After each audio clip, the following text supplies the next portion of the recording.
तो फिर गाइस कैसे हैं आप लोग। सो गाइस आज हम बात करने वाले बिटन प्रिजन के एपिसोड नंबर 39 की। और गाइस ये जो एपिसोड है ये बहुत ही ज्यादा बड़ा है, इसलिए गाइस मैं इस एपिसोड को 2 पार्ट में आपको अपलोड कर दूंगा। सो गाइस आप टेंशन मत लो, ये जो पहला ये जो वीडियो मैं अपलोड कर रहा हूँ ये इसका पहला पार्ट है और सेकंड पार्ट बहुत ही जल्दी मैं आपके लिए लेके आ जाऊंगा।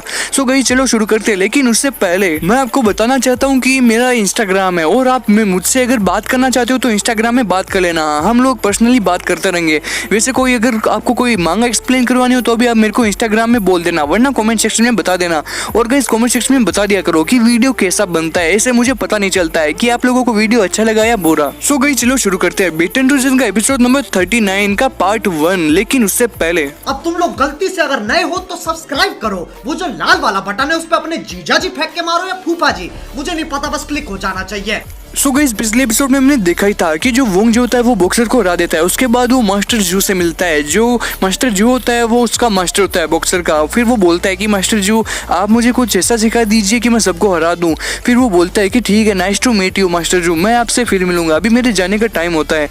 फिर वो एकेडमी से जाने की तैयारी में लग जाता है। फिर वोंग जो मास्टर जू को बोलता है कि मास्टर आपने मुझे इतना अच्छा हिंट दिया, उसके लिए थैंक यू। फिर वो जो बॉक्सर खड़ा होता है वो बोलता है कि देखा मास्टर कितने जबरदस्त है, लेकिन यार मेरे गाल पर बहुत ज्यादा दर्द हो रहा है, क्या बताऊं, तुमने इतना बुरी तरह पंच मारा मेरी तो हवा ही निकल गई। फिर वो जो वोंग जो होता है वो मास्टर को बोलता है कि मास्टर आप क्या मुझे कुछ सिखा सकते हैं, प्लीज सिखा दीजिए ना। फिर वो मास्टर वोंग जी को बोलता है कि तुम बहुत ही अच्छे स्टूडेंट बन सकते हो, तुम ये जो बहुत बड़ी चीजें हैं ये तुम 1 सेकंड में सीख जाती हो, और ये जो कमजोर बॉक्सर ये कुछ भी नहीं सीखता। फिर वो जो कमजोर बॉक्सर होता है वो बोलता है कि मास्टर आप मुझे कमजोर बोल रहे हैं, मैंने इतनी मेहनत की फिर भी। फिर वो मास्टर उसको बोलता है कि साले चुप हो जा, मैं तेरा मुंह तोड़ूंगा, तुमने मतलब मेरी इज्जत उड़ा दिया पूरी हार कर। फिर बॉक्सर बोलता है कि अरे कोई बात नहीं मास्टर, ये सब तो चलता रहेगा, लेकिन मेरे गाल पर बहुत ही ज्यादा दर्द हो रहा है। फिर वो बॉक्सर एकदम ऐसी तरह रोने लग जाता है। फिर वो जो मास्टर होता है वो वोंग जी को बोलता है कि तुम्हारी जो बॉडी है उसके अंदर बहुत ही जबरदस्त ग्रेट पावर है, लेकिन उसका तुम यूज कर नहीं पा रहे। मार्शल आर्ट एक ऐसी चीज है जो शक्तियां होती है उनका यूज करना सिखाती है, और मार्शल आर्ट तुम्हारे लिए बहुत ही अच्छी चीज है, तुम टेंशन मत लो, मैं तुम्हें सिखाऊंगा। ये जो कमजोर स्टूडेंट है ना मेरा, इसने मेरा नाम बर्बाद करके रख दिया है। फिर वोंग जी बोलता है कि मास्टर क्या ऐसी बात है, अगर ऐसी बात है तो आप मुझे सिखाई दीजिए, मुझे कोई टेंशन नहीं है, प्लीज प्लीज मुझे सिखा दीजिए मास्टर। फिर वो जो बॉक्सर होता है वो बोलता है कि मेरे मास्टर ना उनकी फीस बहुत ही ज्यादा महंगी है, तुम नहीं भर पाओगे, तुम छोड़ दो।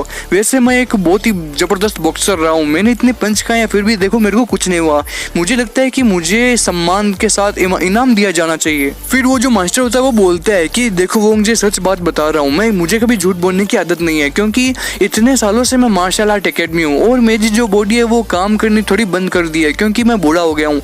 और वैसे मैंने सोच ही लिया था पीछे कि चलो कोई बात नहीं, मैं तुमको तो सिखा दूंगा, लेकिन मैंने पीछे सोचा था कि मैं किसी भी स्टूडेंट को, अब नए स्टूडेंट को नहीं लूंगा, क्योंकि मेरी जो बॉडी है वो ज्यादा काम नहीं कर पाती है, मैं मरने की स्थिति में आ गया हूँ, मैं इतना बूढ़ा हो गया हूँ। फिर वो मास्टर बोलता है कि वोंग जी देखो तुम्हारे पास बहुत ही ज्यादा ग्रेट पावर्स है, और अगर मैंने तुमको मार्शल आर्ट नहीं सिखाया तो मैं कभी जिंदगी में मास्टर कहलाने के लायक नहीं बचूंगा। फिर वो जो बॉक्सर होता है वो बोलता है कि आप टेंशन मत लो सर, आप मुझे स्टूडेंट के रूप में ले लो, मैं मार्शल आर्ट एकेडमी का नाम रोशन कर दूंगा। फिर वो जो मास्टर होता है वो बोलता है कि कोई बात नहीं वोंग जी, तुम टेंशन मत लो, तुम मेरे लास्ट स्टूडेंट हो और मैं सिर्फ तुमको ही सिखाऊंगा और किसी को भी नहीं सिखाने वाला आज के बाद। फिर वो जो मास्टर होता है वो वोंग जी को बोलता है कि लेकिन इधर सुनो, मैं अपनी एक भी बात नहीं लूंगा, लेकिन मैं तुमको बस तुमसे मैं ये आशा कर रखना चाहता हूँ कि तुम आने वाले टाइम में ह्यूमंस को बचाओ और ये जो वेम्पायर्स है इनको मार डालो, तुम ये जो मार्शल आर्ट है ये उनके रूप में यूज करो, तुम सबको बचाने का कोशिश करना। फिर वोंग जी बोलता है कि हाँ मास्टर, आप जैसा सोच रहे हैं एकदम वैसा ही होगा। फिर वहाँ पर वो लड़की आती है और बोलती है कि चलो ठीक है, कांग्रेचुलेशंस मास्टर, आपको एक स्टूडेंट मिल गया। और वो वोंग जी को बोलती है कि कांग्रेचुलेशन सर, अब आप अपना फॉर्म भर दीजिए ताकि मैं आपका रजिस्ट्रेशन कर देती हूँ। फिर वो वोंग जी बोलता है कि चलो ठीक है इधर लो। फिर वोंग जी फॉर्म भर देता है और बोलता है कि चलो ठीक है मैंने भर दिया है, ये लो। फिर वो लड़की बोलती है कि अगर आपको पेमेंट करना हो तो मैं किसी पेमेंट कैसे करेंगे आप, वैसे कोई आप एटीएम कार्ड देंगे या कुछ और। फिर वोंग जी बोलता है कि कोई बात नहीं, मैं ऑनलाइन बैंक में तुमको पेमेंट कर दूंगा, तुम टेंशन मत लो। फिर वो लड़की बोलती है कि अरे रुकना जरा, मुझे लगता है कि मास्टर का मोड धीरे धीरे चेंज हो रहा है। उसके बाद मास्टर जू को पता नहीं क्या हो जाता है, उसकी आंखें पूरी काली हो जाती है, मुझे लगता है कि उसके ऊपर किसी ने कंट्रोल कर लिया है। उसके बाद मास्टर जू वोंग जी को क्या बोलता है वो देखिए। फिर जब वो मास्टर जू अपनी आंखें खोलता है तो वो वोंग जी को मना कर देता है और बोलता है कि नहीं, मैं तुम्हारे लिए कुछ भी नहीं कर सकता वोंग जी। फिर मास्टर जू वोंग जी को को बोलता है कि वोंगजे सुनो, मैं तुमको सॉरी बोलना चाहता हूँ क्योंकि मैं तुमको कुछ भी नहीं सिखा सकता। अभी मैंने जो कुछ कहा वो तुम सब कुछ भूल जाओ। मैं तुमको मार्शल आर्ट नहीं सिखा सकता, अब तुम यहाँ से चले जाओ। फिर वोंगजे बोलता है कि हैं, अभी तो आपने बोला था कि सिखा दूंगा, आपका मूड चेंज क्यों हो गया? अगर आपको पेमेंट ज़्यादा लेना हो तो ले लो, लेकिन मुझे मार्शल आर्ट सिखा दो प्लीज़ सर। फिर वो लड़की बोलती है कि अब बाहर जाइए क्योंकि मार्शल आर्ट एकेडमी के बंद होने का टाइम हो गया है, अब आपको इस तरफ बाहर जाना होगा। सो अगर आपको कोई बात करनी हो तो आप कल आ सकते हैं, अभी मैं आपको अंदर और ज़्यादा रहने नहीं दे सकती। तो इस तरफ आ जाइए और मार्शल आर्ट एकेडमी हम बंद कर देते हैं। फिर वोंगजे बोलता है कि क्यों, ये सब क्या हो रहा है? फिर वो लड़की बोलती है कि आप ये सब क्यों पूछ रहे हैं, आपकी तो अफवाहें फिर रही है ना इधर से उधर, हम मार्शल आर्ट एकेडमी का नाम बदनाम नहीं करना चाहते। फिर वो सब लोग बोलते हैं कि तुम वही तो वोंगजे हो ना जिसकी चारों अफवाह फैली हुई है, तुमने उन सब लोगों को क्यों मारा? तुमने वेम्पायर होने के नाते उन सब लोगों को मारा, ये अच्छी बात नहीं है, और ये सब होने के लिए हम तुमको अपनी एकेडमी में ज्वाइन नहीं करने दे सकते।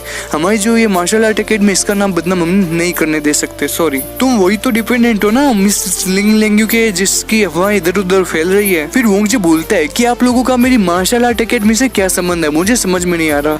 मुझे मार्शल आर्ट सीखना बहुत ही ज्यादा जरूरी है, मैं इसको भले काम के लिए यूज लूंगा, इसलिए आप मुझे प्लीज मार्शल आर्ट एकेडमी सिखा दो, इन बातों को दूर रखो। फिर वोंगजे बोलता है कि चलो कोई नहीं, अगर मैं वेम्पायर हूँ भी तो आपकी एकेडमी में वेम्पायर का ज्वाइन करना नहीं है, ये कोई नियम या कानून कायदा है?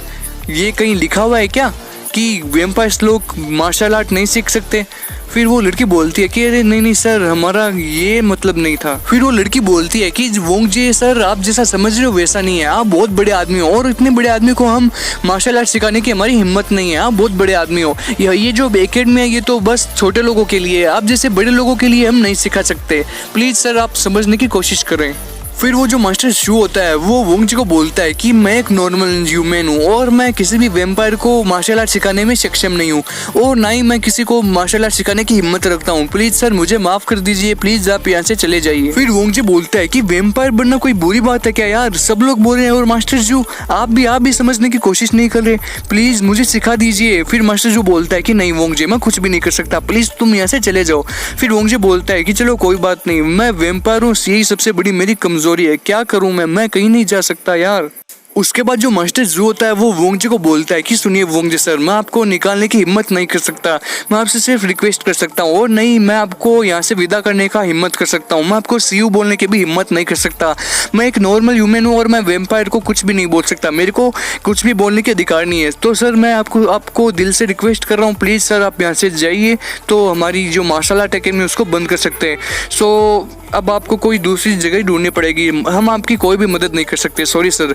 सो गाइस, बिटन टू सीजन का एपिसोड नंबर जो 39 है उसका पार्ट 1 खत्म हो चुका है और एपिसोड नंबर 39 का पार्ट 2 बहुत ही जल्दी आएगा, आप टेंशन मत लो, बस आप सब्सक्राइब बटन है उसको दबा दो और कमेंट सेक्शन में बता दो कि वीडियो कैसा बना। वीडियो को लाइक करो, शेयर करो, कमेंट करो, सब्सक्राइब करो चैनल को। सो गाइस, मिलते हैं नेक्स्ट एपिसोड में, थैंक यू फॉर वॉचिंग। लेकिन उससे पहले अब अगर तुम लोग नए हो तो सब्सक्राइब करो, वो जो लाल वाला बटन है उसके साथ स्कैम करो या फिर महफिल जमाओ, मुझे नहीं पता, बस क्लिक हो जाना चाहिए।